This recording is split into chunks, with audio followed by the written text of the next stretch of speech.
Saint-Nazaire Digital Week vous présente Sur Place.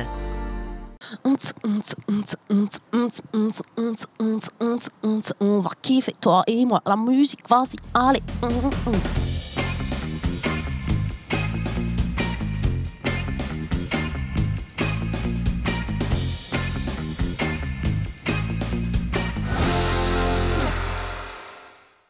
Bonjour à tous et bienvenue dans Sur Place pour une émission spéciale. Le Scopitone, la 16e édition a démarré, elle a lieu actuellement. Vous connaissez bien ce festival, mais je récapitule pour les deux du fond. Le festival Scopitone, c'est ça. Ce sont des arts numériques avec actuellement des petits miroirs qui tournoient que vous pouvez découvrir au Jardin des Plantes, une mini tornade à la cale de créateurs et aussi un paysage hypnotique à Stéréolux. Mais Scopitone, c'est aussi ça. Des cultures électroniques avec de la techno expérimentale au pôle étudiant, de l'électropop au ferrailleur. Et puis ici même, sous les nefs, tout le week-end vont résonner les fameuses nuits électro. C'est le rendez-vous incontournable de Scopitone. Mais on vous donne dès ce soir un avant-goût des nuits nantaises à la sauce Scopitone. C'est parti pour l'aventure.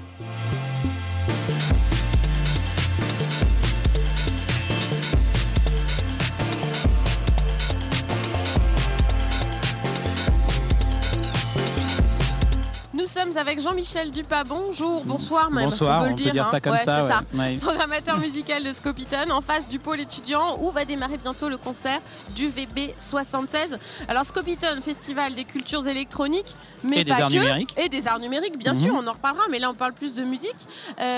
Électronique, mais pas que. Cette année, de la house, le retour de la techno, il paraît, et de... Attendez, parce que j'ai des petites notes. Du future beat. Ouais, future beat, on peut dire. Mais en fait, l'idée de présenter les cultures électroniques, c'est d'essayer de présenter tous les courants. Et Dieu sait s'ils sont nombreux. Donc, on n'arrive pas à tous les représenter puisque ça peut se décliner en plusieurs dizaines de courants. Mais en tout cas, on essaye de représenter, on va dire, les grands courants. Et puis, les nuits électro, elles, on va dire que ça navigue plutôt dans le courant techno. Alors, tous les courants techno sont représentés.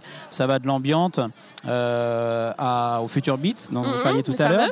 Et puis aussi, cette année, on a quand même, voilà, c'est le retour de la house. Comme dans tous les cycles musicaux, ce sont des éternels recommencements.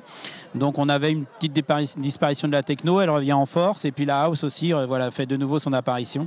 Donc, on essaye comme ça de brasser, en tout cas d'être le plus large possible et d'être le plus éclectique possible. Alors là, on parle courant, mais il faut parler aussi de groupe. Quand on s'y connaît pas trop, qu'on regarde le programme, on fait oh là là, je suis trop vieille, j'en sais rien, je suis pas à la page. Mais non, faut pas dire ça. Faut pas dire ça. Mais je connais pas de pas nom. Pas d'âge pour aimer les musiques électroniques, enfin. Est-ce qu'il y a que des groupes pointus qui viennent à Scopitone ? Il n'y a pas que ça, mais disons qu'on a quand même recentré le propos depuis quelques années maintenant et on fait plutôt, on axe beaucoup la programmation sur de la découverte des jeunes artistes qui seront sans doute, voilà, en tout cas, on espère, on mise là-dessus, qui seront les futurs stars des musiques électroniques dans 2-3 ans. On essaye de représenter, donc. Les têtes d'affiche sont des demi-têtes d'affiche. Voilà. On a la chance d'avoir un public extrêmement curieux à Nantes et qui vient découvrir des artistes sans que ce soit des gros noms. Et ça, c'est vraiment une chance à Nantes. Et qui vous suit dans vos itinérances, parce que là, voilà, on est au pôle étudiant. Scopitone, c'est vrai, complètement éclaté sur toute la ville. Oui. Il y a la Seine-Michelet, vous l'avez dit, le fait. ferrailleur. Je crois que cette année, on est à 17 lieux en tout. C'était important que... Voilà, alors 17 lieux où il n'y a pas que de la musique, il y a aussi un peu d'art numérique, tout à fait. Donc, mais 17 lieux, c'est beaucoup. Et ce soir en particulier, c'est vraiment un parcours imaginé dans Nantes où ce soir, il y a, je crois, si je ne me trompe pas, on est à 8 ou 9 lieux où il se passe des choses et des concerts dans toute la ville. Est-ce qu'à Nantes, il manque un lieu fédérateur pour l'électro tout le reste de l'année en dehors de Scopitone ? Alors, Nantes a cette particularité d'avoir énormément d'organisateurs, d'associations extrêmement actives qui organisent toute l'année une multitude d'événements électro et techno. Alors, il nous manque sans doute un lieu, effectivement une friche, puisque ce genre de culture se prête parfaitement à pouvoir s'exprimer dans des friches. Ce que Scopitone, pendant des années, était dans les halles Alstom. C'était vraiment le lieu idéal pour nous. Et on recherche, on ne désespère pas de nouveau pouvoir réinvestir des friches dans les années futures. Parce qu'il en reste à Nantes, il en reste des friches. Alors, on aimerait bien que la ville nous donne un petit coup de pouce d'ailleurs pour pouvoir ouvrir des lieux, puisque Nantes et Nantes Métropole sont encore propriétaires de quelques friches, mais ont encore un peu de réticence à nous ouvrir les portes. Alors, il y a eu un bel article sur l'électro à Nantes récemment dans Télérama, on peut le dire, on est fiers quand les médias nationaux parlent de nous, qui disait à Nantes, l'électro rend la cité radieuse, en citant une foultitude, c'est vrai, d'événements, les goûters électroniques évidemment, les écoutis, les croisières électro aussi qu'il y a eu pendant l'été. Oui, le festival Paco Tyson aussi, qui est dans la première édition a eu lieu en avril dernier. Donc l'électro se porte super bien à Nantes. L'électro est particulièrement dynamique. C'est vrai qu'avec Lyon, c'est sans doute, en dehors de Paris évidemment, c'est sans doute une des deux villes les plus actives dans ce domaine en France, puisqu'il n'y a pas que les quelques festivals qui sont des événements phares. Toute l'année, il se déroule des choses. Alors il nous manque peut-être, et ça commence à arriver aussi, d'avoir un vrai panel d'artistes qui puissent dépasser les frontières et avoir aussi des vrais noms et être d'envergure nationale. Mais on a, cette année à Scopitone, il y a 8 artistes locaux. Et c'est la première fois qu'on ait autant d'artistes locaux. Donc ça veut dire quand même qu'il y a une effervescence qui naît non seulement des organisateurs, mais qui commence vraiment à émerger au niveau des artistes. Ça fait effet boule de neige. Il y a du public, donc il y a des gens, il y a une scène aussi qui se développe. Et donc il y a des artistes, effectivement. Ouais. Un petit mot juste de ce qu'on va avoir ce soir là au pôle étudiant, justement. Alors ce que je disais, c'est une version plus expérimentale. On va voir UVB 76, qui est un duo qui fait un live AV. Alors pour les initiés, c'est donc un live audiovisuel où donc l'image a autant d'importance que le son. On va aller écouter ça. Merci beaucoup. Merci.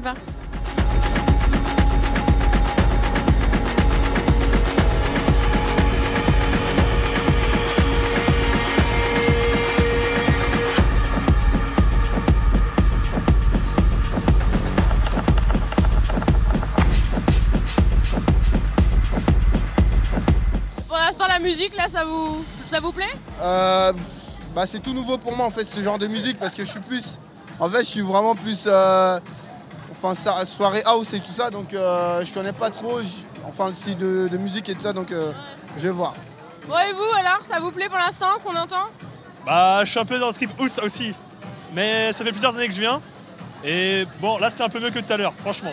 Mais non, franchement ça commence à être bien. Vous, ça vous plaît quand même ou vous êtes house aussi vous? Moi, de toute façon, tant qu'il y a de la musique, je peux bouger, il n'y a pas de souci.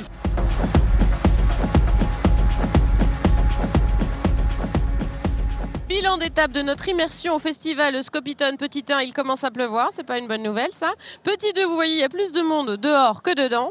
Et petit 3, on a testé UVB 76, assez expérimental, c'est vrai, pas forcément hyper emballé.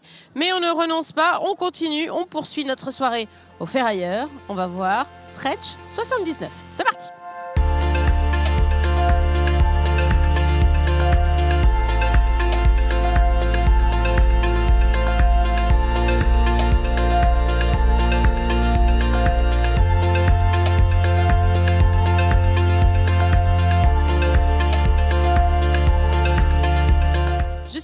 Avec Cédric Cuchet, bonjour. Bonjour. On vous retrouve en face du Ferrailleur. Vous êtes le responsable des arts numériques de Scopitone. Il faut bien dire Scopitone. Jean-Michel Dupas aussi, tout à l'heure, nous a briefé, c'est Scopitone. Donc vous êtes là alors qu'il n'y a pas d'exposition. C'est normal ça? Il n'y a pas d'exposition à cette heure, pas trop avancée de la nuit, mais suffisamment pour profiter de concerts et de performances. Mais on en profite tous les jours du matin au soir, avec les écoles le matin, avec le grand public l'après-midi. Et le soir, on va voir les concerts aussi. Et le soir, on va voir les concerts, les performances et se détendre et reprendre paisiblement le fil du festival. Dans le parcours de Scopitone Art Numérique, il y a une dizaine d'étapes à travers la ville. Le musée d'art qui fait son retour avec sa réouverture. La Maison des Arts aussi à Saint-Herblain. J'ai noté aussi Média Campus, le nouveau bâtiment sur l'île de Nantes où se trouve Télé Nantes d'ailleurs, au passage. C'est agréable d'avoir encore plus de terrain de jeu, j'imagine? C'est agréable et puis c'est toujours des moments d'exploration vraiment intéressants. Un travail parfois de l'écrin, de l'enveloppe, de la façon dont on peut présenter des œuvres dans des endroits ou des contextes inhabituels, singuliers, qui sortent un petit peu du lot des lieux culturels, des galeries, des centres d'art, des espaces d'exposition et qui vont aussi surprendre le spectateur. Et c'est à ça aussi que se prêtent les artistes et que se prête le festival. Alors il y a un fil rouge dans toutes ces expositions, dans toutes ces propositions, c'est le post-numérique. Ça y est, là c'est fini, le numérique c'est derrière nous. C'est pas fini le post-numérique et on serait assez mal placé pour le présenter comme tel. En revanche, l'idée est peut-être dans un moment ou dans une société ou un univers d'omniprésence du numérique et du multimédia qui a tendance à nous faire un peu fantasmer les choses aussi, ou à fantasmer ce que pourrait être notre vie encore plus empreinte, encore plus baignée et emprisonnée dans ce numérique. Et bien c'est de se dire avec un peu de hauteur, un peu de recul, Est-ce que c'est la bonne voie? Est-ce que c'est comme ça qu'il faut continuer? Est-ce qu'on n'a pas une réflexion à porter sur le numérique et comment on doit aussi l'accompagner ou comment on doit accompagner le public et les spectateurs à cela? C'est plus une réflexion globale. On n'a pas les réponses, on n'a pas toutes les solutions, mais on a envie de poser un petit peu les choses. Alors, on n'a pas encore tout vu, nous, les 10, mais on en a vu quelques-uns quand même. On a vu les miroirs au Jardin des Plantes.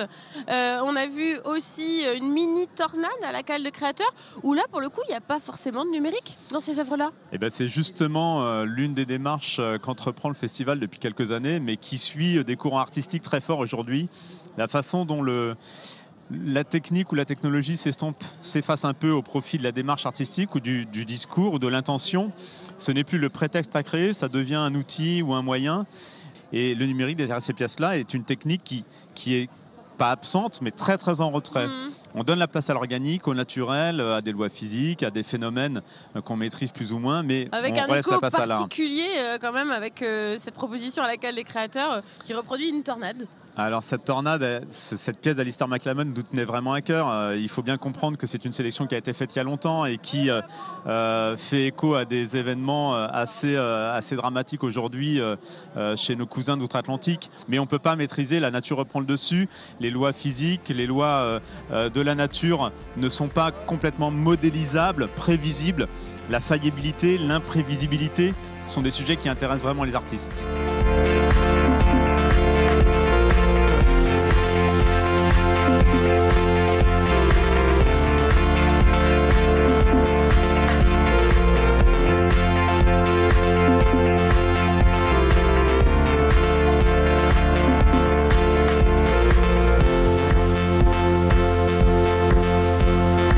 Nous sommes à la sortie du concert de French 79. Qu'en as-tu pensé? C'était hyper bien. Pour une première soirée, c'était très prometteur pour la suite. C'était plein comme un œuf, ouais, ça sentait bien la transpiration. Un vieux vestiaire de foot. Des gens qui sont venus de très loin pour voir le groupe, n'est-ce pas? 150 km pour voir French, ça envoyait du pâté. Ça valait le coup de faire autant de kilomètres? Ouais, carrément. Franchement, le niveau, c'était vraiment grave au-dessus, quoi. Scopitone, c'est quelque chose, en tant que Nantais, je sais pas... Édouard Neunis, qu'en pense Édouard Neunis? Nous, on a les vieilles charrues chez nous, mais Scopitone, ça envoie du lourd aussi. Ouais. C'est pas pareil. Ouais, on sort de la Bretagne. On verra pas Pierre Perret au Scopitone.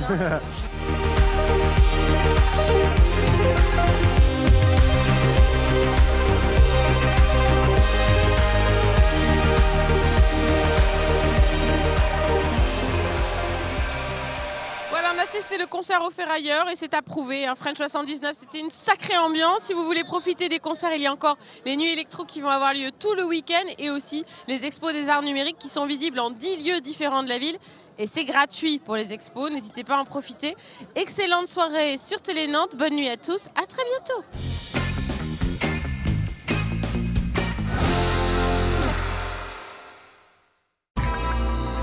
Sur place vous a été présenté par Saint-Nazaire Digital Week.